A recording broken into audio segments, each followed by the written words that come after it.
அன்புக்குரிய சகோதர சகோதரிகளே, நம்ம தொடர்ச்சியாக டேனியல் கண்டினியூ ஸ்டடி பார்த்துட்டு இருக்கிறோம். நம்ம போன வாரம் வரைக்குமே கிளாஸ் 28 வரைக்கும் முடிச்சிருக்கோம். இன்னைக்கு நம்ம கிளாஸ் 29 ஸ்டார்ட் பண்ண போகிறோம். நம்ம தானியல்ல 7ஆம் அதிகாரம் பாகம் 5ஆம் பாகத்தை நம்ம பார்க்க போகிறோம். இந்த செய்தியை கொடுக்கும்படியா அன்பு சகோதரர், அதுக்கு முன்னாடி நம்ம ஜெபம் பண்ணலாம். ஜெபம் பண்ணுவதற்கு அன்பு சகோதரர் குணசேகர் அவர்கள் ஜெபத்தில் நம்ம நடத்துவார்கள்.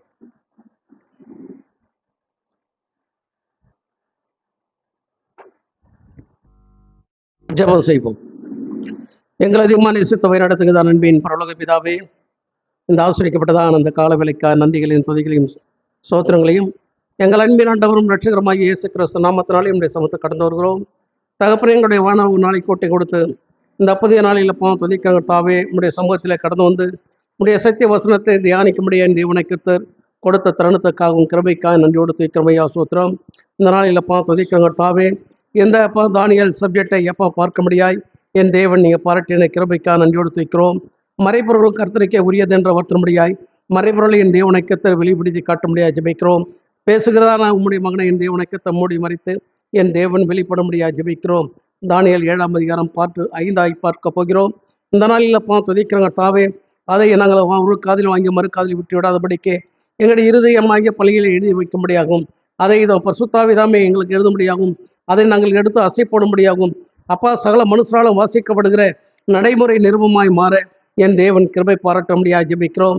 இதப்பா துதிக்கிறங்கத்தா புஸ்காவின் காலமாய் இருக்கிறபினால் நாங்கள் துதிக்கிறங்கத்தாவே இயேசு கிறிஸ்துவினுடைய சிந்தையை நாங்கள் தெரிவித்து கொண்டவர்களாய் துதிக்கிறங்கத்தாவே நாங்கள் அந்த நோக்கத்தோடு நாங்கள் ஓட முடியாது என் தேவனைக்கு கிருபை பாராட்ட முடியாது ஜெபிக்கிறோம். இந்த நாளை என் நேரத்தை உடைய கருத்து கொடுக்கிறோம். பொறுப்படுத்த நடத்தும் தெகிலை சந்தியும் இயேசுவின் நாமத்தினால் ஜெபங்கள் ஜீவனுள்ள நல்ல பிதாவே, ஆமென். நன்றி பிரதர். இந்த நாளிலும் சிங்காசனமும் சக்கரங்களும் என்கின்ற தலைப்பின் அடிப்படையில் அன்பு சகோதரர் அரவிந்த் அவர்கள் தேவதூதை கொடுக்கும்படியாக சபையின் சார்பாக அழைக்கிறார்.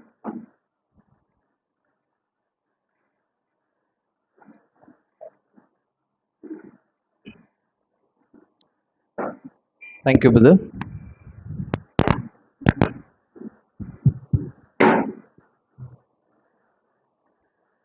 கிறிஸ்தேசுக்குள் மிகவும் அன்பாய் அழைக்கப்பட்ட அன்புக்குரிய சகோதர சகோதரிகளே, உங்கள் யாவருக்கும் நம்முடைய பிதாவாகிய தேவனாலும் நம்முடைய கர்த்தரும் இரட்சகருமாகிய இயேசு கிறிஸ்துவின் நாமத்தினாலும் அன்பின் வாழ்த்துக்களை தெரிவித்துக் கொண்டு, அன்புக்குரிய சகோதர சகோதரி, இன்றைய நாளிலும் நாம் பார்க்க போகிறதான பாடம், லாஸ்ட் கிளாஸ் என்ன பார்த்தோம்? கரெக்ட். உறைந்த மழையும் சிரசின் மயிரும் அப்படின்ற ஒரு தலைப்புல நம்ம என்ன பண்ணோம்னா கடந்த பாடத்தை நம்ம பார்த்தோம். ஸோ அது யாரை குறித்ததான பாடம்? ஸோ அந்த நீண்ட ஆயுசு உள்ளவர் யார்? பிதாவாகிய தேவன் எப்படி இருக்கிறார் அப்படின்றத குறித்து நம்ம என்ன பண்ணோம்னா பார்த்தோம். ஸோ அப்போ லிட்டரலாவே அப்போ பிதாவாகிய தேவன் அப்படிதான் இருக்கிறாரா? அவரோட முடி அப்படிதான் இருக்குதா? அப்போ அது வேற என்னது அடையாளப்படுத்துது நமக்கு? ரொம்ப சரி, அவருடைய கேரக்டர். ஸோ அப்போ இதைதான் நம்ம பார்த்தோம். அவருடைய வஸ்திரம் உறைந்த மழையை போலவும் அவருடைய சிரசின் மயிர் வெண்மையாகவும் இருந்தது, பஞ்சை போலவும் இருந்தது அப்படின்னு பார்க்கும்போது, ஸோ அப்போ அந்த உறைந்த மழைக்கு நம்ம ஆங்கிலத்துல பார்த்தோம் ஒயிட் ஸ்னோ, அதாவது பனியை போல. ஸோ அப்போ பனி எப்படி இருக்கும்னா சுத்தமா இருக்கிறது போல பிதாவாகிய தேவன் எப்படி இருக்கிறார்னா பரிசுத்தமா இருக்கிறார் அப்படின்ற விஷயத்த பார்த்தோம். ஸோ இப்போ அவர் பரிசுத்தரா இருக்கிறபடினால நீங்களும் பரிசுத்தரா இருங்கள் அப்படின்னு நமக்கு பேதுரு என்ன பண்ணியிருக்காருன்னா சொல்லியிருக்கிறாரு. ஸோ அப்போ சிங்காசனத்துல உட்காரணும்னா பரிசுத்தம் ரொம்ப முக்கியம். ஸோ இப்போ பிதாவாகிய தேவன் கிட்ட அந்த பரிசுத்தம் இருந்தது, அதே போல ஆண்டவராகிய இயேசு கிறிஸ்து கிட்ட அந்த பரிசுத்தம் இருந்தது. அடுத்து அவர் யாருக்கிட்ட எதிர்பார்க்கிறாருன்னா சபையாகிய நம்ம கிட்ட தேவன் என்ன பண்றாருன்னா அதை எதிர்பார்க்கிறார் அப்படின்ற விஷயத்த பார்த்தோம். அடுத்து அந்த சிரசின் மயிர் அப்படின்னு பார்க்கும்போது அது எப்படி இருந்ததுதான் வெண்மையாகவும் பஞ்சை போலவும். ஸோ அந்த பஞ்சுன்றது உள். ஸோ அந்த உள் எப்படி வரும் அப்படின்னா ஆட்டு மயிரில இருந்து அந்த வெண்மையான அந்த பஞ்சு கிடைக்கும். ஸோ அது நமக்கு எதை இங்க அடையாளப்படுத்துது அப்படின்னு பார்க்கும்போது ஆட்டோட கேரக்டர். ஸோ ஆட்டுக்கிட்ட என்ன இருக்கும் அப்படின்னு பார்த்தீங்கன்னா, ஒரு மயிர் கத்தரிக்கிறவர்கிட்ட போகும்போது கூட அது எப்படிதான் போகும்னா அது மனத்தாழ்மையோட தான் அது போகும். ஸோ அந்த மனத்தாழ்மை யாருக்கு இருந்ததுன்னா பிதாவாகிய தேவன் கிட்ட இருந்தது, ஆண்டவராகிய இயேசு கிறிஸ்து கிட்ட இருந்தது. கடந்த பாடத்துல கூட நம்ம பார்த்தோம். சீஷர்களுடைய கால்களை கழுவக்கூடிய அளவுக்கு அவருடைய மனத்தாழ்மை நம்ம அங்க பார்த்தோம் இல்லைங்களா? ஸோ இப்போ இந்த 2 கேரக்டர் இருந்தாதான் நம்ம எங்க போக முடியும் அப்படின்னா, சிங்காசனத்துல நம்ம என்ன பண்ண முடியும்னா போய் உட்கார முடியும் அப்படின்ற விஷயத்த பார்க்கிறோம். ஸோ இப்போ இன்னைக்கு நாம பார்க்க போறது சிங்காசனங்களும் சக்கரங்களும் அப்படின்றதான தலைப்புல அது எதை அடையாளப்படுத்துது அப்படின்றத ரொம்ப நம்ம பார்க்க போறோம். ஸோ இப்போ சொல்ல போனா இந்த ஒரு பாடம் வந்து பாத்தீங்கன்னா இந்த காலகட்டத்துக்கு ரொம்ப சரியா பொருந்தி வருது. ஒருவேளை நான் போன வாரம் எடுத்திருந்தா கூட இது என்ன இருக்காதுன்னா அந்த அளவுக்கு கரெக்டா என்ன பண்ணிருக்க முடியாதுன்னா சொல்லியிருக்க முடியாது. காலத்துக்கு ஏற்றது என்பது போல இன்னைக்கு நமக்கு அந்த பாடம் நமக்கு அமைந்து வந்திருக்குது. வசனம் வாசிக்கலாம். தானியேல் 7:9. தானியேல் 7ஆம் அதிகாரம் 9ஆம் வசனம். நான் பார்த்து கொண்டிருக்கையில் சிங்காசனங்கள் வைக்கப்பட்டது. நீண்ட ஆயுசுள்ளவர் வீற்றிருந்தார். அவருடைய வஸ்திரம் உறைந்த மலை போலவும் அவருடைய சிரசின் மயிர் வெண்மையாகவும் பஞ்சை போல துப்புரவாகவும் இருந்தது. அவருடைய சிங்காசனம் அக்கினி ஜுவாலையும் அதன் சக்கரங்கள் எரிகிற நெருப்புமாய் இருந்தது. அன்புக்குரிய சகோதர சொல்லி இன்னைக்கு பாடத்துக்கு நாம தெரிந்து கொண்டிருக்கிறது இந்த கடைசி பகுதி தான்.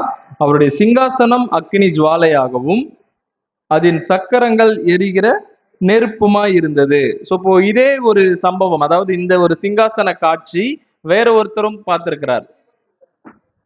இல்ல, அதுக்கு முன்னாடி பழைய ஏற்பாட்டுல எசேக்கியேல் 1ஆம் அதிகாரத்துல வந்து பாத்தீங்கன்னா அந்த 4 ஜீவன்கள் அந்த விஷயத்துல பார்க்கும்போது பிதாவாகிய தேவனை குறித்ததான விஷயங்களை எசேக்கியேல் பார்ப்பாரு. அங்கேயும் என்ன இருக்கும் அப்படின்னு பாத்தீங்கன்னா சிங்காசனம் இருக்கும், சக்கரங்கள் இருக்கும். சக்கரத்துக்குள் என்ன இருக்கும்னு பாத்தீங்கன்னா சக்கரங்கள் அங்க இருக்கும் அப்படின்ற விஷயத்த பாக்குறோம். ஸோ அதே போலதான் இங்க யார் பாக்குறா அப்படின்னு பாத்தீங்கன்னா டேனியல் என்ன பண்றாருன்னா இந்த ஒரு தரிசனங்களை பார்த்துட்டு இருக்கிறார். ஸோ இப்போ நமக்கு ஞாபகம் இருக்குதா ஏன் இப்போ டேனியல் இந்த தரிசனத்தை பார்க்கிறார்?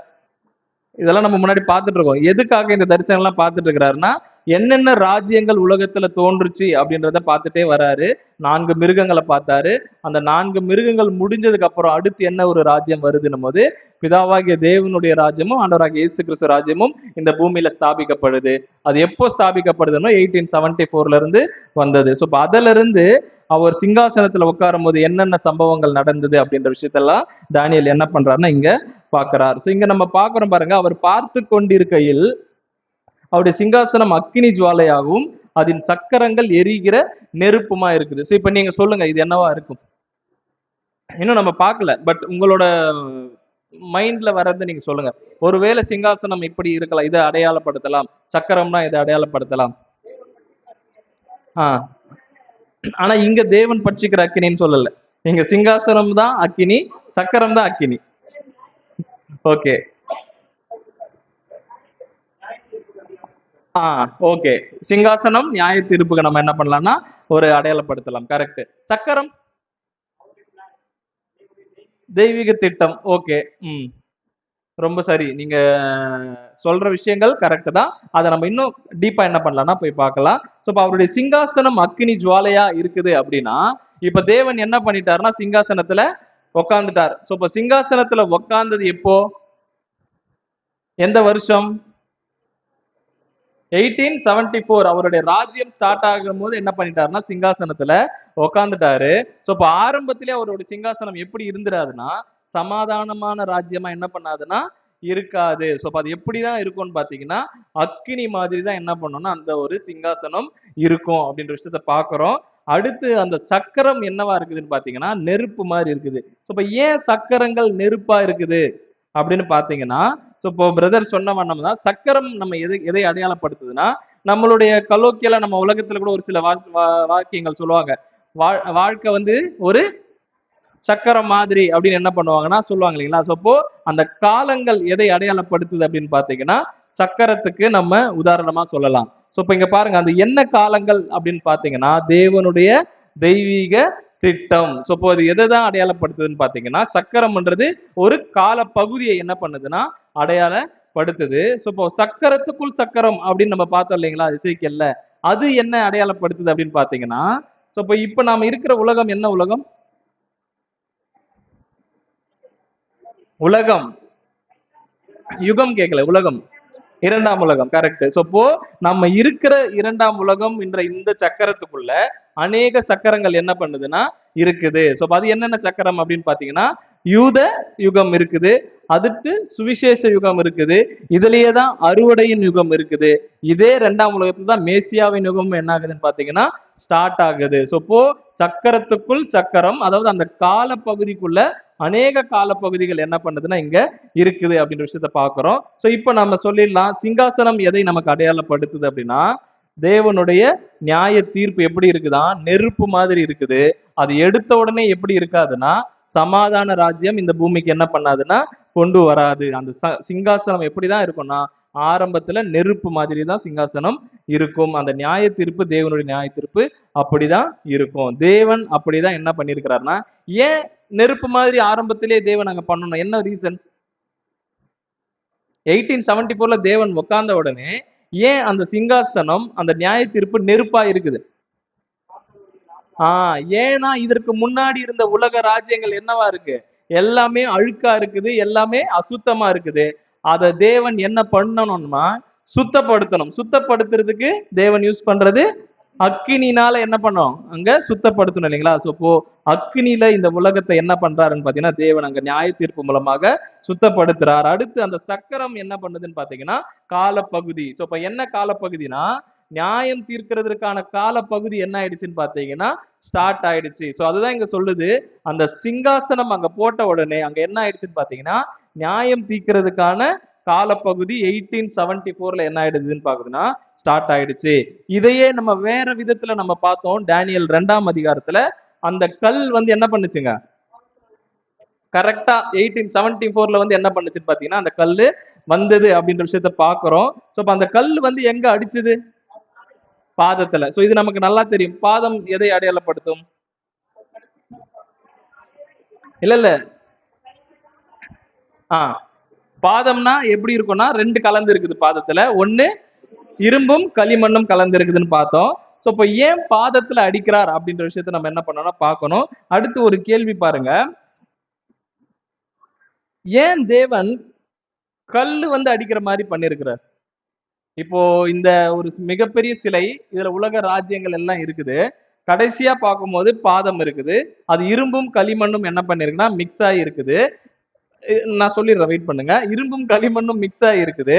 சோ இப்ப தேவன் இங்க என்ன பண்றாருன்னா ஒரு கல்லுனால என்ன பண்றாருன்னா அந்த பாதங்களை அடிக்கிறார். கரெக்டுங்களா? சோ இப்போ தேவன் அழிக்கணும்னு நினைச்சிருந்தா ஒரு சுனாமி இந்த சிலையை என்ன பண்ணிருக்கலாம், தள்ளி அடிச்சுட்டு போயிருக்கலாம். ஏன் கல்ல, அதுவும் குறிப்பா பாதத்துல, ஏன் தலையில அடிக்கல, மார்பும் புயங்கள்ல அடிக்கல, வெண்கலம் அதாவது வயிற்று பகுதியில் அடிக்கல, கரெக்டா பாதத்துல ஏன் அடிக்கிறார்? அதுவும் கல்லினால். கொஸ்டின் என்னன்னா ஏன் கல்லினால அடிக்கிறார்? கல்லு கிறிஸ்து. அது ஓகே, அது நீங்க சொல்றது எல்லாமே கரெக்ட். கல்லு நம்மை அடையாளப்படுத்தும், இயேசு கிறிஸ்துவை அடையாளப்படுத்தும், அஸ்திபாரக்கல் எல்லாமே கரெக்ட் தான். ஒரு ஜென்ரலா நீங்க யோசிங்க, நீங்க அர்த்தத்துக்குள்ள போக வேணாம். கடைசி சாம்ராஜ்யம் பவுல் எது சொல்றாரு? கல் எடுத்து அடிக்கும் போது செதறும் அப்படின்ற ஒரு மீனிங்ல பிரதர் சொல்றாரு. பட் இந்த ஒரு விஷயம் பிரதர் சொல்றது ரொம்ப ஒரு சரியான பாயிண்ட். அதுதான் இப்ப நம்ம பார்க்க போறோம். இங்க பாருங்க, இப்ப ஏன் அங்க பாதத்துல என்ன இருக்குன்னு பாத்தீங்கன்னா 2 மிக்ஸ் ஆயிருக்கா. என்னென்ன மிக்ஸ் ஆயிருக்கு? ரோம அரசும் போப்பு மார்க்கமும் என்ன இருக்குன்னு பாத்தீங்கன்னா மிக்ஸ் ஆயிருக்கு. இது ரெண்டும் என்ன சொல்றாங்கன்னா புனித ரோம பேரரசு அப்படின்னு சொல்றாங்க. இது அரசியல், இந்த பக்கம் மதம். அரசியலும் மதமும் ரெண்டும் ஒன்னா சேர்ந்து எங்க இருக்குன்னு பாத்தீங்கன்னா அந்த பாதத்துல இருக்குது. சோ அப்ப அந்த இரும்பு நமக்கு நல்லா தெரியும். இரும்பு எதை அடையாளப்படுத்துதுன்னு பாத்தீங்கன்னா ரோம பேரரசு அடையாளப்படுத்துது. அடுத்து அந்த களிமண் பாத்தீங்கன்னா பெயர் கிறிஸ்தவ மண்டலம், அதாவது இது பொலிட்டிக்கல் பார்ட்டி, இது பாத்தீங்கன்னா ரிலீஜியஸ் பார்ட்டி, அதாவது இது அரசியல், இது மதம். இது ரெண்டும் என்ன இருக்குன்னு பாத்தீங்கன்னா இங்க ஒன்னா சேர்ந்து இருக்குது அப்படின்ற விஷயத்த பாக்குறோம். சோ இப்ப இங்க 1914க்கு அப்புறம், அதாவது முதல் உலக பகுதிக்கு அப்புறம், உலக போருக்கு அப்புறம் என்ன ஆகுதுன்னா உலகமே வேற ஒரு நிலைமை என்ன பண்ணுதுன்னா சந்திக்குது இல்லைங்களா? 1914க்கு முன்னாடி வரைக்கும் இவங்களோட ராஜ்யம் தான் என்ன பண்ணுச்சுன்னா டாமினண்டா இந்த உலகத்துல இருந்து போப்பினுடைய அரசாங்கம் உச்சத்துல என்ன பண்ணிட்டு இருந்ததுன்னா இருந்தது அப்படின்ற விஷயத்த நம்ம பாக்குறோம். சோ இப்ப இங்க கல்லு அடிச்சா என்ன ஆயிடும்னா எல்லாம் சிதறிடும். ஆனா தேவன் ஏன் கல்லை கொண்டு அடிக்கிறார் அப்படின்னும் போது இதுக்கு ஏதாச்சும் தேவன் நியாய பிரமாணத்துல ஏதாச்சும் ஒரு விஷயம் வச்சிருப்பாரா? ஆஹ் ஏன் கல் எடுத்து அடிக்கிறாருன்னா, யூதர்களின் முறைப்படி, அதாவது நியாய பிரமாணத்தின்படி ஒருத்தர் வேசித்தனம் பண்ணா அவங்களை எதால அடிக்கணும்? கல்லால் அடிக்கணும். சோ இங்க என்ன வேசித்தனம் நடக்குது அப்படின்னு பாத்தீங்கன்னா, அரசியலும் மதமும் சேர்ந்து இங்க என்ன பண்ணிட்டு இருக்கிறாங்கன்னா, வேசித்தனம் என்ன பண்ணிட்டு இருக்கிறாங்க. சோ இப்ப தேவன் பாருங்க, அவருடைய வசனத்தை அப்படியே என்ன பண்றாரு பாத்தீங்கன்னா, லைவ்ல அப்படியே நடத்தி காட்டுறாரு பாருங்க. அவர் வேற முறையில கூட பண்ணிருக்கலாம். பட் என்ன அப்படின்னு பாத்தீங்கன்னா, இங்க அரசியலும் மதமும் சேர்ந்து இங்க என்ன பண்ணிட்டு இருக்கிறாங்கன்னா, வேசித்தனம் பண்ணிட்டு இருக்கிறாங்க. ஆனா தேவனுடைய திட்டத்தின்படி வேசித்தனம் செஞ்சா என்ன பண்ணணும்னு பாத்தீங்கன்னா, கல்லுனால அடிக்கணும். சோ இப்ப தேவனே என்ன பண்றாருன்னு பாத்தீங்கன்னா, கல்லுனால அந்த பாதங்களை என்ன பண்றாருன்னா, அங்க கரெக்டா 1914ல என்ன பண்றாருன்னா அடிக்கிறார். சோ இப்ப 1914ல அடிச்ச உடனே உலகத்துல ஒரு பெரிய விஷயம் நடந்ததா? மிகப்பெரிய உலக யுத்தம். இதற்கு முன்னாடி உலகம் என்ன பண்ணலன்னா பார்க்கல. First world war. இப்ப நம்ம அதெல்லாம் கடந்து வந்துட்டோம். சோ இப்ப அந்த டைம்ல இது வந்து பாத்தீங்கன்னா உலகத்தையே மிகவும் ஒரு பயமுறுத்த கூடிய ஒரு விஷயத்துக்குள்ள போச்சு. தேவன் அடிச்ச அந்த கல் என்ன ஆகுதுன்னு பாத்தீங்கன்னா, இந்த மாதிரி தான் வந்து உலகத்துல அநேக மாற்றங்களை கொண்டு வந்தது. சோ அப்ப அந்த கல் என்னது? நீங்க சொன்ன மாதிரி அந்த கல்லு வந்து பாத்தீங்கன்னா கிறிஸ்துவினுடைய ராஜ்யம். ஸோ இப்போ 1874ல கிறிஸ்துவினுடைய ராஜ்யம் தொடங்கிடுச்சு. பட் அந்த கல் எப்போ கரெக்டா இந்த உலகத்துல ஒரு இம்பாக்ட கொண்டு வந்துச்சு, ஒரு பாதிப்பை ஏற்படுத்துச்சு அப்படின்னு பாத்தீங்கன்னா, அது 1914ல தான் வந்து பாத்தீங்கன்னா அதோட போப்பினுடைய இது என்ன ஆயிடுதுன்னு பாத்தீங்கன்னா, அங்க ஃபுல்லா வந்து அங்க டவுன் ஆகுதுன்னு பாக்குறோம். ஸோ இப்போ அடுத்து நம்ம இதே வசனம் தான் இப்ப நம்ம பார்க்க போறோம். அவருடைய சிங்காசனம் அக்கினி ஜுவாலையாகவும் அதன் சக்கரங்கள் எரிகிற நெருப்புமா இருக்குது அப்படின்னும் போது, இங்க 1914க்கு அப்புறம், அதாவது சாரி 1874க்கு அப்புறம் இந்த உலகத்துல தேவன் நெருப்பு மாதிரி என்ன பண்றாருன்னா நியாயம் தீர்ப்பு நடத்தி கொண்டிருக்கிறார். சோ அதனுடைய வெளிப்பாடு தான் முதலாம் உலக யுத்தம், இரண்டாம் உலக யுத்தம். சோ இப்போ என்ன நடந்துட்டு இருக்குன்னு பாத்தீங்கன்னா, அதை காட்டிலும் அடுத்த ஸ்டேஜுக்கு என்ன பண்ணிட்டு இருக்காருன்னா, தேவன் தன்னுடைய சமாதான ராஜ்யத்தை கொண்டு வருவதற்கு ரொம்ப மும்முரமா என்ன பண்ணிட்டு இருக்காருன்னா அநேக காரியங்கள் பண்ணிட்டு இருக்கிறார். சோ இந்த அக்கினி ஜுவாலை இந்த எப்படி எரியுதுன்னு பாத்தீங்கன்னா, இந்த காலப்பகுதி வசனம் வாசிக்கலாம் பாருங்க. செப்பனியா 1:18. செப்பனியா 1ஆம் அதிகாரம் 18ஆம் வசனம். கர்த்தருடைய உக்கிரத்தின் நாளிலே அவர்கள் வெள்ளியும் அவர்கள் பொன்னும் அவர்களை தப்புவிக்க மாட்டாது. அவருடைய எரிச்சலின் அக்கினியினால் தேசமெல்லாம் அழியும். தேசத்தின் குடிகளெல்லாம் சடுதியாய் நிர்மூலம் பண்ணுவார். சோ இப்ப நம்ம இருக்கிறதே எந்த காலப்பகுதினா, கர்த்தருடைய உக்கிரத்தின் காலப்பகுதியில நம்ம இருக்கிறோம். அப்பொழுது அவர்கள் வெள்ளியும் அவர்கள் பொன்னும் அவர்களை என்ன பண்ணாது? தப்புவிக்க மாட்டாது. அவருடைய எரிச்சலின் அக்கினியினால் என்ன ஆகும் பாத்தீங்கன்னா, தேசம் எல்லாம் அழியும். சோ இப்ப அன்புக்குரிய சகோதர சகோதரிகளே, இந்த ஒரு விஷயம் யோசிச்சு பாருங்க. இந்த வெள்ளியும் பொன்னும் அவர்களை தப்புவிக்க மாட்டாதுன்னா, இன்னைக்கு இருக்கிற காலகட்டத்துக்கு இதுக்கு நடக்குதா இல்லையா? சரி இன்னைக்கு பாருங்க, எவ்வளவோ வெள்ளி நான் சேர்த்து வச்சிருக்கிறேன், எவ்வளவோ பொண்ணு நான் சேர்த்து வச்சாலும் என்னை காப்பாத்துமா? அது காப்பாத்தவே காப்பாத்தாது. ஸோ போன வாரத்துல ஒரு சில சோசியல் மீடியாலாம் பாத்தீங்கன்னா, வெள்ளியை காட்டிலும் பொன்னை காட்டிலும் எது ரொம்ப இப்ப விலை மதிக்க முடியாத பொருளா பார்க்கப்படுது தெரியுங்களா? Gas cylinder. அந்த கேஸ் சிலிண்டர் தான் இன்னைக்கு என்னவா பாக்குறாங்கன்னா ரொம்ப மதிப்பு ஜாஸ்தியா பாக்குறாங்க. வெள்ளியும் பொண்ணும் என்ன பண்றது இல்ல. யாரும் இப்போ பெருசா அது எவ்வளவு விலை ஏறினாலும் இப்ப யாரும் வாங்குறதுக்கு இன்ட்ரெஸ்ட் இல்ல. இப்போ நீங்க சிலிண்டர் 5000 கொடுத்தா கூட வாங்குறதுக்கு என்ன பண்றாங்க? ரெடியா இருக்கிறாங்க. பாருங்க வசனம் அப்படியே என்ன ஆகுதுன்னு பாத்தீங்கன்னா மேட்ச் ஆகுது பாருங்க. அவர்கள் பொன்னும் வெள்ளியும் அவர்கள் என்ன பண்ணாது? தப்புவிக்க மாட்டாது. அந்த ஒரு காலப்பகுதிக்கு நம்ம என்ன பண்ணிட்டோம்னு பாத்தீங்கன்னா இப்ப வந்துட்டோம். இது நம்ம நான் ஒரு என்னோட அனுமானத்தை நான் சொல்றேன். நான் என்ன நினைச்சேன்னா அப்ப அந்த டைம்ல அப்ப தங்க விலை எல்லாம் குறைஞ்சிருமா அப்படின்னு நம்ம யோசிச்சுட்டு இருந்தோம். இப்ப தங்க விலை எவ்வளவுதான் ஏறினாலும் சரி, ஜனங்களுக்கு என்ன வராதுன்னு பாத்தீங்கன்னா அதன் மேல அந்த ஒரு பொருட்டு என்ன பண்ண மாட்டாங்கன்னா அதை பெருசா எண்ண மாட்டாங்க. சோ இப்ப அது அப்படியே இன்னைக்கு என்ன ஆயிட்டு இருக்குன்னு பாத்தீங்கன்னா, இன்னைக்கு நடந்துட்டு இருக்கிற இந்த மிடில் ஈஸ்ட், அதாவது இந்த மத்திய கிழக்கு நாடுகள்ல ஏற்பட்டு இருக்கிற இந்த ஒரு யுத்தம் அதுக்கு ஒரு எக்ஸாம்பிளா நமக்கு என்ன பண்ணுதுன்னா இன்னைக்கு இருக்குது. இன்னைக்கு எல்லாருமே எதை பத்தி பேசுறாங்க அப்படின்னு பாத்தீங்கன்னா, இஸ்ரேல், ஈரான், அமெரிக்கா. சோ இப்ப இந்த 3 நாடுகள் பண்ண பிரச்சனையினால இன்னைக்கு உலகமே என்ன ஆயிடுச்சுன்னு பாத்தீங்கன்னா, நம்ம அதாவது உலகம் சொல்றத நம்ம வீட்டுல என்ன ஆயிடுச்சு அந்த பிரச்சனை வந்துச்சுங்களா இல்லையா? ஒரு வாரமா ட்ரை பண்றோம், இன்ன வரைக்கும் என்ன ஆகல? சிலிண்டர் புக் ஆகல. எல்லாருக்கும் ஆயிடுச்சா? நாங்களும் பண்றோம், ஆக மாட்டுது. சோ இப்போ இது நமக்கு மாத்திரம் கிடையாது. எவ்வளவு பெரிய ஆளா இருந்தாலுமே எல்லாருக்கும் ஒரே நிலைமை தான். ஸோ இப்போ தேவன் என்ன பண்றாருன்னா, அவருடைய சிங்காசனம் இன்னைக்கு என்ன ஆயிட்டு இருக்குன்னு பாத்தீங்கன்னா நெருப்பு மாதிரி. ஸோ இன்னைக்கு உலகமே இதை இப்போ கேஷுவலா பார்க்க ஆரம்பிச்சுட்டாங்க. ஒரு காலத்துல ஒரு ஃபிளைட் ஒரு பாம்பு போட்டாலே பெரிய விஷயம்.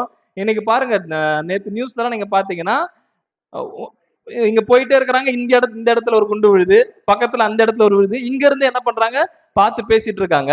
ஒரு காலத்துல துபாய் போறவங்க எல்லாம் எப்படி பார்த்தாங்கன்னா ரொம்ப பெரிய ஆளா பார்த்தாங்க.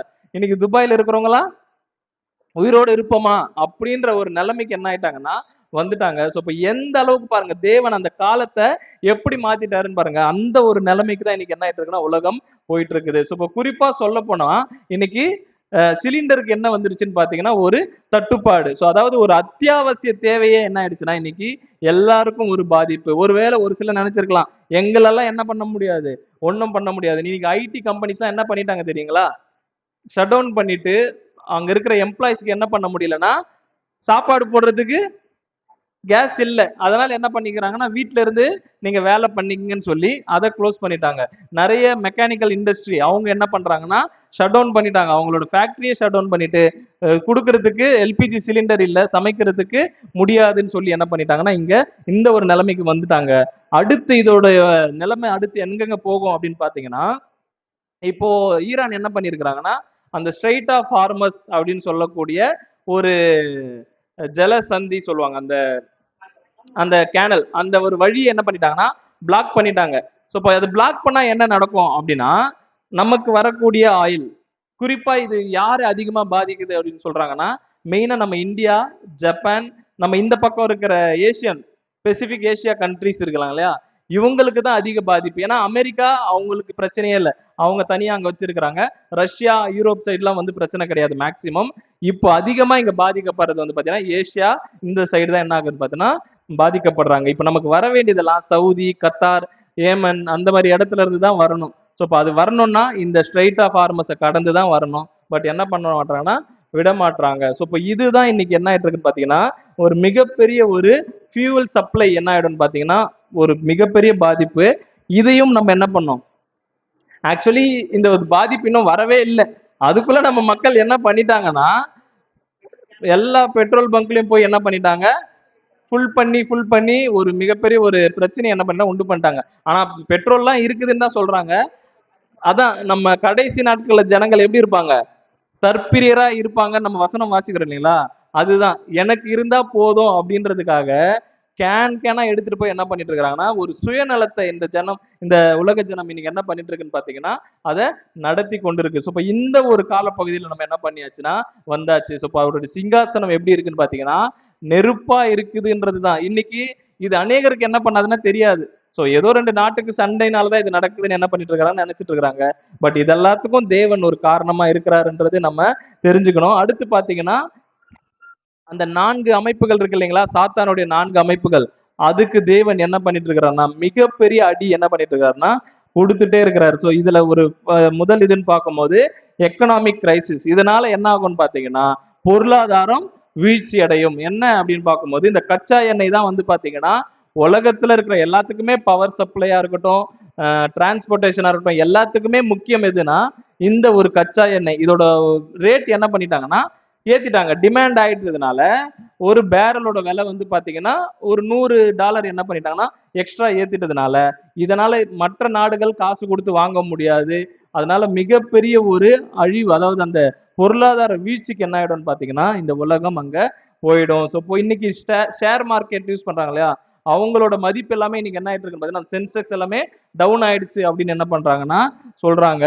ஸோ இப்போ இதனால என்ன நமக்கு என்ன பிரச்சனை வரும் அப்படின்னு பாத்தீங்கன்னா ஒரு சில விஷயங்கள் இருக்குது. இதனால ஆயில் ரேட் என்ன ஆகும்னா ஏறும், அதாவது எண்ணெய்களுடைய விலைவாசி என்ன பண்ணும்னா ஏறும். அடுத்து நம்ம லோன் வாங்கினா அதோட இன்ட்ரெஸ்ட் என்ன பண்ணும்னா வட்டி என்ன பண்ணுன்னா அதிகமாயிடும். அடுத்து ஹோம் லோனோட இன்ட்ரெஸ்ட் என்ன ஆகும்னா ஏறும்.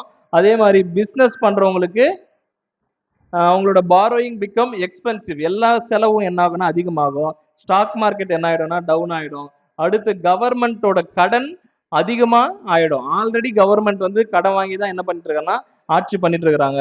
இனிமேல் வரவங்களுக்கு இன்னும் என்ன ஆகும்னு பாத்தீங்கன்னா அதிகமான சுமைகளை என்ன பண்ணணும்னா இது அங்க கொண்டு வரும் அப்படின்ற விஷயத்த பாக்குறோம். ஸோ இப்போ இது வந்து பாத்தீங்கன்னா எங்கேயோ ஒரு நடக்கிற விஷயம் இன்னைக்கு நம்ம வீட்டு வரைக்கும் என்ன ஆயிடுச்சுன்னு பாத்தீங்கன்னா வந்துருச்சு. ஸோ இப்போ இது எல்லாத்துக்கும் தேவன் ஒரு நம்ம ஜியோ பாலிட்டிக்ஸும் இதுல இருக்கு. அதாவது அமெரிக்கா பண்ணக்கூடிய அரசியலும் இதுல இருக்குது. பட் இதெல்லாமே வந்து பாத்தீங்கன்னா தேவனுடைய திட்டத்தின் அடிப்படையில இது என்ன பண்ணிட்டு இருக்குன்னா இங்க நடந்துட்டு இருக்குது. ஸோ இப்போ நம்ம நினைக்கலாம் இதனால உலகத்துக்கு தானே பிரச்சனை, இந்தியாவுக்கு பிரச்சனை இல்லையே அப்படின்னு பாத்தீங்கன்னா இந்தியாவுக்கும் இதெல்லாம் இருக்குது. இதனால என்ன ஆயிடும் பாத்தீங்கன்னா ஆயில் ரேட் ஏறிடும், அடுத்து ஸ்டாக் மார்க்கெட் டவுன் ஆயிடும், அதுக்கப்புறம் இம்போர்ட் எக்ஸ்போர்ட் பண்ண முடியாது. நம்ம இன்னைக்கு யூஸ் பண்ற பொருள் எல்லாமே ஒண்ணு கடல்ல இருந்து வரணும், இல்ல இங்க இருந்து மற்ற நாடுகளுக்கு போகணும். மெயினா கப்பல்களோட இது என்ன ஆகுன்னு பாத்தீங்கன்னா டவுன் ஆயிடும். ஸோ இப்போ கப்பல் வச்சிருக்கிறவங்க எல்லாம் என்ன பண்ண முடியாதுன்னா அதிக காசை கொடுத்து அவங்க எல்லாமே எடுத்துட்டு போனோம்னா ரொம்ப கஷ்டம். அந்த வழியெல்லாம் மூடிட்டாங்கன்னா 10 நாள் 20 நாள் சுத்திட்டு வரணும். அதுக்கான செலவு எவ்வளவு ஆகும் பாருங்க. எக்ஸ்பென்ஸ் ஜாஸ்தி ஆகும், விலைவாசி உயரும். ஸோ இப்போ இம்போர்ட் எக்ஸ்போர்ட் எல்லாமே என்ன ஆகும்னு பாத்தீங்கன்னா இங்க அடியுமாகும். ஸோ இப்போ இதனால இந்தியால பாருங்க எங்கேயோ நடக்கிற விஷயம் நம்ம வீட்டு சமயக்கட்டு வரைக்கும் என்ன ஆகும்னு பாத்தீங்கன்னா இந்த பிரச்சனை வெடிக்கும். ஸோ இப்போ இதுதான் இங்க பாக்குறோம். இன்னைக்கு என்ன நடந்துட்டு இருக்குன்னு பாத்தீங்கன்னா வசனம் வாசிக்கலாம் பாருங்க. டேனியல் 7ஆம் அதிகாரம் 9ஆம் வசனம், சாரி 10ஆம் வசனம். தானியேல் 7ஆம் அதிகாரம் 10ஆம் வசனம். அக்கினி நதி அவர் சந்நிதியிலிருந்து புறப்பட்டு ஓடினது. 1000 பேர் அவரை சேவித்தார்கள். கோடாகோடி பேர் அவருக்கு முன்பாக நின்றார்கள். நியாய சங்கம் உட்கார்ந்தது. புஸ்தகங்கள் திறக்கப்பட்டது. அன்புக்குரிய சகோதர சகோதரி, இங்க பாருங்க அவருடைய நியாய தீர்ப்பு இங்க வந்துருச்சுன்னா எடுத்த உடனே சமாதான ராஜ்யம் என்ன ஆகாது, ஸ்டார்ட் ஆகாது. ஸோ அதுக்கு ஒரு எக்ஸாம்பிள் தான் இப்ப பார்த்துட்டு இருக்கிறோம். அக்கினி நதி அவர் முன்னாடி என்ன ஆயிட்டு இருக்குன்னு பாத்தீங்கன்னா அந்த சிங்காசனத்துல இருந்து என்ன ஆயிட்டு இருக்குன்னா இங்க புறப்பட்டு ஓடிட்டு இருக்குது.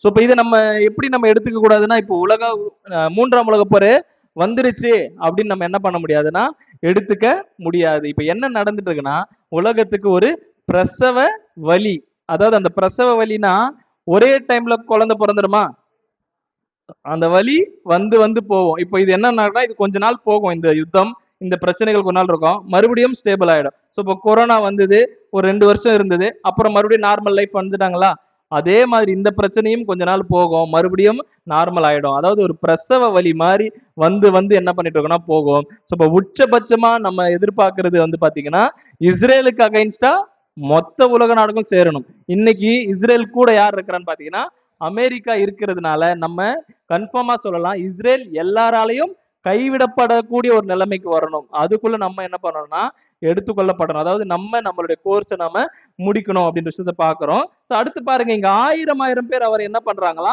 சேவிக்கிறார்கள். ஸோ அவங்க யாருன்றதை நம்ம பார்க்கலாம். அடுத்து பாருங்க இதே காலகட்டத்துல வாசிக்கலாம் மல்கியா 4:1. மல்கியா 4ஆம் அதிகாரம் 1ஆம் வசனம். இதோ சூளையை போல எரிகிற நாள் வரும். அப்பொழுது அகங்காரிகள் யாவரும் அக்கிரமம் செய்கிற யாவரும் துரும்பாய் இருப்பார்கள். வரப்போகிற அந்த நாள் அவர்களை சுட்டெரிக்கும்.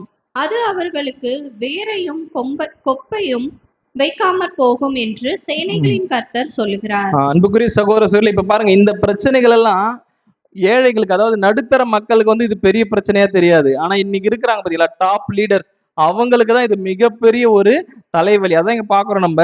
வரப்போகிற அந்த நாள் அவர்களை இன்னைக்கு என்ன பண்ணிட்டு இருக்குன்னு பாத்தீங்கன்னா அந்த சுட்டெரிக்கக்கூடிய அந்த ஒரு காலப்பகுதியில் தான் நம்ம என்ன பண்ணிட்டு இருக்கோம் இன்னைக்கு நம்ம வாழ்ந்துட்டு இருக்கிறோம். ஸோ இப்போ அங்க எல்லாரும் அக்கிரமங்கள் செய்கிற யாவரும் என்ன ஆயிடுவாங்கன்னா யாராலையும் ஒண்ணுமே பண்ண முடியாது. யாராலையும் ஏதாச்சும் கண்ட்ரோல் பண்ண முடியுதா பாத்தீங்களா, எதுவுமே பண்ண முடியாது. அந்த ஒரு நிலைமைக்கு தான் நம்ம என்ன ஆயிட்டு இருக்கோம் இன்னைக்கு போயிட்டு இருக்கிறோம். அடுத்து பார்க்கும்போது இதை குறித்து பேதுரு சொல்றாரு, வாசிக்கலாம்.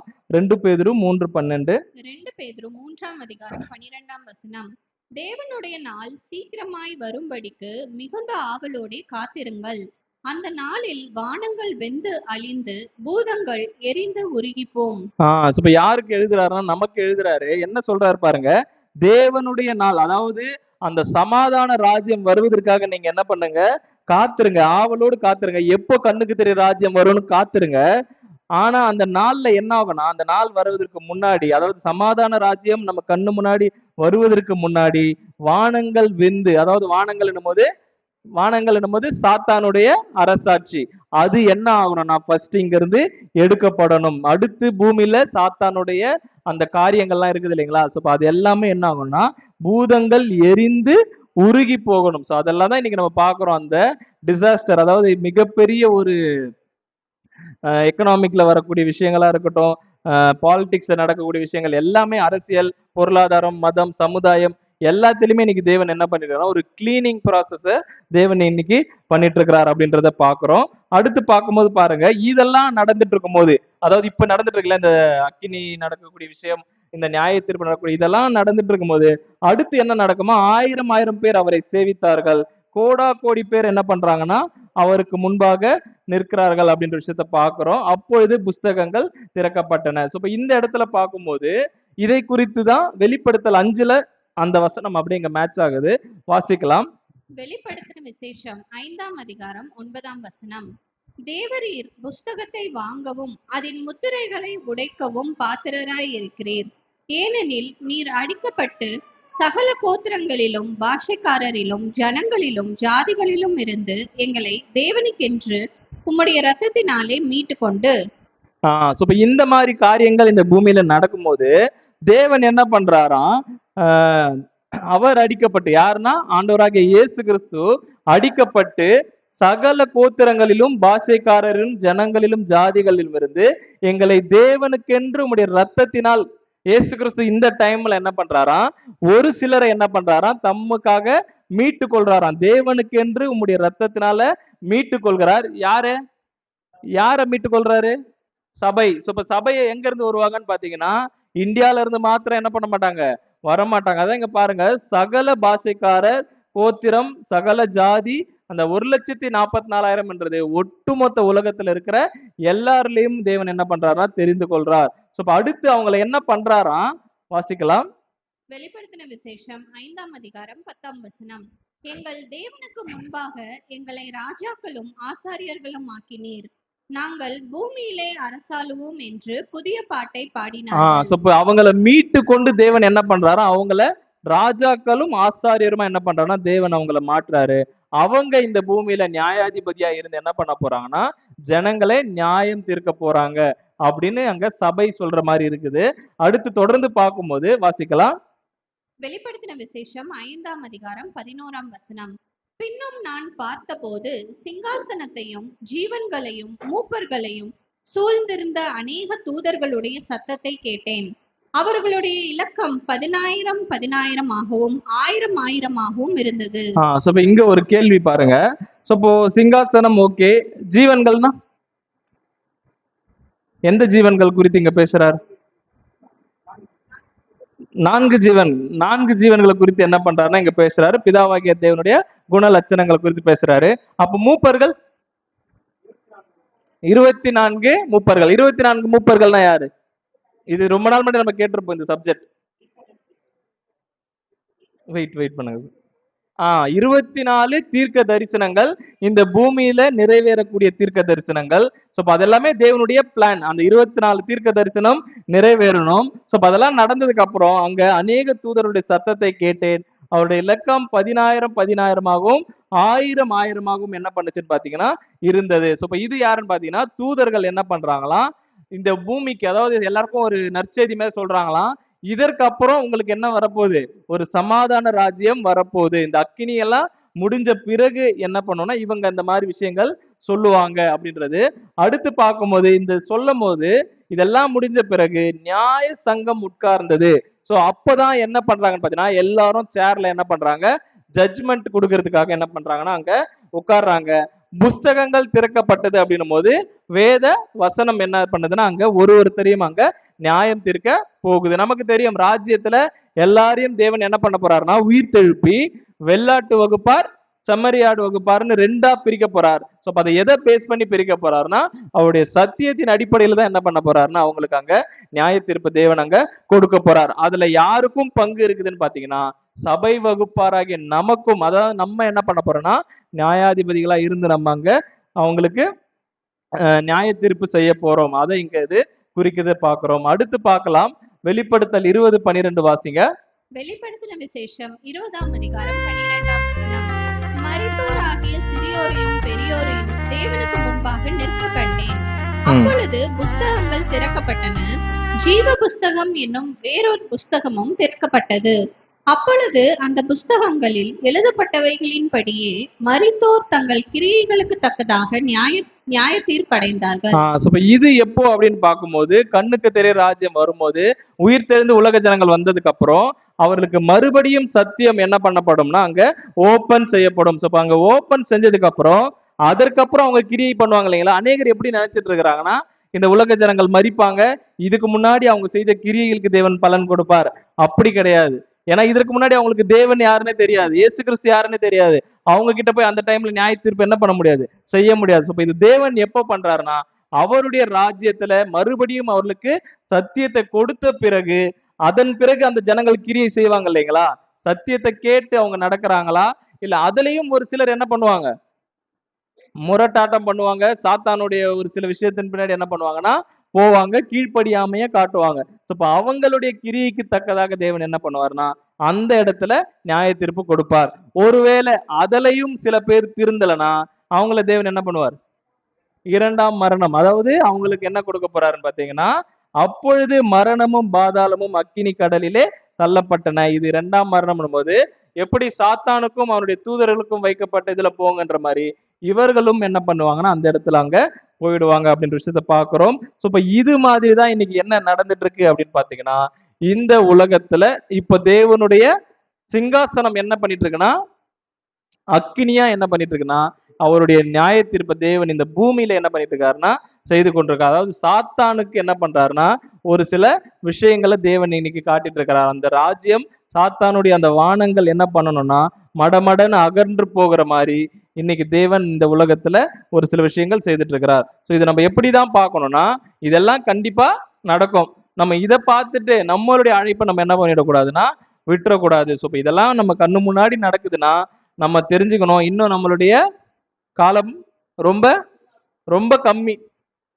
இனிமேலாவது நம்ம என்ன பண்ணணும்னா தேவனுக்கு பிரியமான ஒரு லைஃபை நம்ம வாழணும்ன்ற ஒரு எண்ணம் தான் நமக்கு வரணுமே தவிர, ஐயோ சிலிண்டர் காலி ஆயிடுச்சே நான் என்ன பண்ணுவேன், ஐயோ நான் இன்னும் பெட்ரோல் போடலையே, அது அந்தந்த டைமுக்கு தேவன் என்ன பண்ணிடுவாரு, கொடுத்துருவாரு. பட் அதை காட்டிலும் நம்ம முக்கியமா யோசிக்க வேண்டியது, நியாய தீர்ப்பின் காலப்பகுதி தேவன் என்ன பண்ணிட்டாருன்னா ஸ்டார்ட் பண்ணிட்டாருன்றத அதை நம்ம மைண்ட்ல முக்கியமா நம்ம என்ன பண்ணணும்னா வச்சுக்கணும். ஸோ இப்போ அடுத்து பாருங்க, இதை தானியேல் பார்த்துட்டே இருக்கும்போது கடைசியா பார்க்கலாம். தானியேல் 7:11. தானியேல் இப்ப 7ஆம் அதிகாரம். அடுத்த சீன் பாக்குறாரு. ஸோ அந்த சிங்காசன காட்சி பார்த்துட்டாரு. 1874க்கு அப்புறம் பூமியில இதெல்லாம் தேவன் பண்றாருன்னு பார்த்ததுக்கு அப்புறம் மறுபடியும் என்ன பண்றாருன்னா இன்னொரு விஷயம் பாக்குறாரு. தானியேல் 7ஆம் அதிகாரம் 11ஆம் வசனம். அப்பொழுது நான் பார்த்தேன், நான் பார்த்து கொண்டிருக்கையில் அந்த கொம்பு பெருமையான பேச்சுக்களை பேசினது நிமித்தம் அந்த மிருகம் கொலை செய்யப்பட்டது, அதன் உடல் அழிக்கப்பட்டு எரிகிற அக்கினிக்கு ஒப்பு கொடுக்கப்பட்டது. சோ இங்க பாருங்க, இதெல்லாம் பார்த்துட்டே இருக்கிறாரு. மறுபடியும் தானியேலுக்கு என்ன ஒரு விஷயம் தெரியுதுன்னா, திருப்பி திருப்பி அந்த கெடிதும் பயங்கரமான மிருகத்துக்கிட்ட இருந்து ஒரு கொம்பு வந்தது இல்லைங்களா, அந்த 10 கொம்பை அழிச்சிட்டு ஒரு கொம்பு வந்தது இல்லைங்களா, அந்த சின்ன கொம்பு, அந்த சின்ன கொம்பை மறுபடியும் தானியேல் பாக்குறாரு. அந்த சின்ன கொம்பு என்ன பண்ணுதான், பெருமையான பேச்சுகளை பேசினது நிமித்தம் அந்த மிருகம் என்ன பண்ணுதான் கொலை செய்யப்படுது. ஸோ இப்போ அதன் உடல் அழிக்கப்பட்டு எரிகிற அக்கினிக்கு என்ன பண்ணுதுன்னு பார்த்தீங்கன்னா அங்க ஒப்பு கொடுக்கப்பட்டது. ஸோ அந்த சின்ன கொம்பு யாரு, போப்பு மாரகம், நம்ம முன்னாடியே பார்த்தோம். ஸோ இது என்ன பண்ணுச்சு, இது எப்போ நடந்தது அப்படின்றத வருகின்ற வாரம், அதாவது அடுத்த வாரம் நம்ம என்ன பண்ணலாம்னா பார்க்கலாம். அந்த சின்ன கொம்பினுடைய காரியம் என்னன்றத அடுத்த வாரம் நம்ம பார்க்கலாம். ஸோ இப்போ இது வரைக்கும் நம்ம பார்த்தது என்னன்னா, அவருடைய சிங்காசனம் நெருப்பா இருக்குது, அவருடைய சக்கரம் நெருப்பா இருக்குது. அப்படின்னா நியாய தீர்ப்பு செய்யறதுக்கான காலப்பகுதி என்ன ஆயிடுச்சுன்னா ஸ்டார்ட் ஆயிடுச்சு. அதுக்குள்ளதான் நம்ம என்ன பண்றோம்னா இருக்கிறோம். ஸோ அதோடைய எக்ஸாம்பிள் தான் இன்னைக்கு நாம கண்ணு முன்னாடி பார்க்கக்கூடிய இந்த ஈரான், இஸ்ரேல், அமெரிக்கா பண்ணக்கூடிய இந்த யுத்தங்கள். பட் இந்த யுத்தத்துக்கும் கடைசி யுத்தத்துக்கும் என்ன இல்லைன்னு பாத்தீங்கன்னா, இப்போதைக்கு இது வரைக்கும் என்ன இல்லைன்னா சம்பந்தம் இல்லை அப்படின்றத நம்ம என்ன பண்ணிக்கலாம்னா தெரிஞ்சுக்கலாம். ஸோ இது குறித்து நம்ம அடுத்த வாரம் என்ன பண்ணலாம்னா பார்க்கலாம். இதுவரைக்கும் பொறுமையோடு கேட்ட உங்கள் யாவரையும் தேவன் தாமே ஆசீர்வதிப்பாராக. ஆமென்.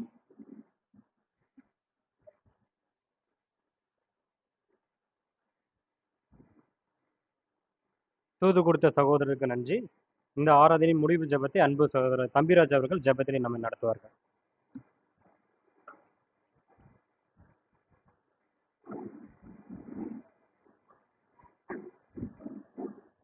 ஜெபம் செய்வோம். மகா உன்னதங்களில் வாசமாயிருந்து பூமியின் மணமக்களாய் எங்கள் மேல் கிருபை இரக்கம் பிரசன்னம் பாராட்டி இம்மட்டும் ஜீவன் சுகம்பலன் ஆரோக்கியம் தந்து வழி நடத்தி வருகிற அன்பின் பரலோக பிதாவே, உம்முடைய நேசகுமாரனும் எங்களது அருமை இரட்சகரமான இயேசு கிறிஸ்துவின் மூலம் உம்மிடத்தில் வருகிறோம். அப்பா பிதாவே என்று அழைக்கத்தக்க புத்திர சுவீகாரத்தின் ஆவியை நீர் எங்களுக்கு தந்திருக்கிறபடியால் உமக்கு நன்றி தகப்பனே. ஆண்டவரே, இந்த ஓய்வு நாளிலும் இந்த இடத்திலே நாங்கள் ஒரு சிறு கூட்டமாக சகோதர சகோதரிகளாக இந்த இடத்திலே ஒருமித்து கூடவும் உம்முடைய வார்த்தைகளை ஆராயவும் கொடுத்த மேலான சிலாக்கியத்திற்காக நன்றி சொல்கின்றோம். முதலாவதாக கேட்ட சத்தியத்தை நீர் ஆசீர்வித்து தந்தபடியால் உமக்கு நன்றி தகப்பனே. இரண்டாவது, ஆண்டவரே, உம்முடைய தீர்க்க தரிசனங்களை நீர் ஆராய்ந்து நாங்கள் பார்த்துக்கொள்ள நீர் எங்களுக்கு கொடுத்த வாய்ப்பிற்காக நன்றி சொல்கின்றோம். ஆண்டவரே, ஆராய்ந்து அந்த வார்த்தைகளை பகிர்ந்து கொடுத்த சகோதரி ஆசீர்வதியும். ஆண்டவரே, இந்த எங்கள் தேவைகளை எல்லாம் நீர் அறிந்திருக்கிறீர். இம்மைக்குரிய நன்மைகளாலும் மறுமைக்குரிய நன்மைகளாலும் ஆசீர்வதிப்பேன் என்று சொன்ன உம்முடைய வாக்குத்தத்தை நினைவுறுகிறோம். எங்களுடைய தேவைகள் எல்லாம் நீர் அறிந்திருக்கிறீர். இவைகளை எல்லாம் முன்னரே அறிந்திருக்கிறீர். ஆண்டவரே, எங்களுடைய என்னென்ன தேவைகள், எங்களுடைய பலகீனங்கள், எங்களுடைய மாமிச பலகீனங்களை எல்லாத்தையும் அறிந்திருக்கிறீர். ஒவ்வொருவருக்கும் வேண்டிய நன்மைகளை நீர் பரலோகத்திலிருந்து கட்டளையிட்டு தர வேண்டும் மன்றாடுகின்றோம். ஆண்டவரே, விசேஷமாக ஆண்டவர் ஸ்தேவான் பிரதருக்காக ஆண்டவரை வேண்டுதல் செய்கிறோம். ஹரிதாஸ் பிரதருக்காக வேண்டுதல் செய்கிறோம். ராபர்ட்ஸ் பிரதருக்காக வேண்டுதல் செய்கிறோம். மற்றும் ஆண்டவரே எங்களுடைய சொல்லக்கூட முடியாத ஆண்டவரே பல்வேறு வேதனைகள் கஷ்டங்கள் எங்களுக்கு உண்டு. எல்லாவற்றையும் நீர் அறிந்திருக்கிறீர். எல்லாவற்றிலிருந்தும் நீர் எங்களை பாதுகாத்துக் கொள்ள வேண்டும் மன்றாடுகின்றோம். தொடர்ந்து வரக்கூடிய கால சூழ்நிலைகள் ஆண்டவரே வெப்பத்தின் காரியங்கள் எல்லாம் நீர் அறிவீர். அவைகளிலிருந்தும் ஆண்டவரே நீர் எங்களுக்கு விடுதலை தர வேண்டும் மன்றாடுகின்றோம். தொடர்ந்து ஆண்டவர் உங்களுடைய நினைவு கூறுதலை அனுசரிக்க நாங்கள் ஆயத்தமாகும் போது ஆண்டவரே உம்முடைய ஆசீர்வதிக்கும் கரம் எங்கள் ஊரோடும் இருக்க வேண்டும் மன்றாடுகின்றோம். அந்த நினைவு கூறுதலை உண்மையோடும் உத்தமத்தோடும் ஆண்டவரை நாங்கள் அனுசரிக்கவும், ஆண்டவரை கிருபாசனத்திட்டங்கி நாங்கள் வரும்போது ஆண்டவரே நாங்கள் எங்களை சுத்தமாக மாற்றிக்கொள்ள நீர் எங்களுக்கு உதவி செய்ய வேண்டுமே மன்றாடுகின்றோம். தொடர்ந்து நீர் வலக்கரம் பிடித்து நடத்தும். ஆண்டவரே, மீந்த காரியங்களை எல்லாம் உம்முடைய கரத்திலே ஒப்புக் கொடுக்கிறோம். ஆண்டவரே, வந்தவர்கள் வந்த வண்ணமாக திரும்பி செல்லாமல் அநேக சத்தியங்களை சுமந்து சென்று ஆண்டவரே ஒவ்வொருவரும் ஆண்டவரை சத்தியமாக மாற நீர் உதவி செய்ய வேண்டுமே மன்றாடுகின்றோம். இவைகளெல்லாம் ஆண்டவர் எங்களுக்காக பாடுபட்டு சிலுவையில் அறைந்து மரித்து அடக்கம் பண்ணப்பட்டு 3ஆம் நாள் உயிரோடு எழுந்து இன்றும் பிதாவோடு எங்களுக்காக பரிந்து பேசி வருகிற ஜீவனுள்ள நசரேயனாகிய இயேசு கிறிஸ்துவின் மூலம் கெஞ்சி கேட்கிறோம்.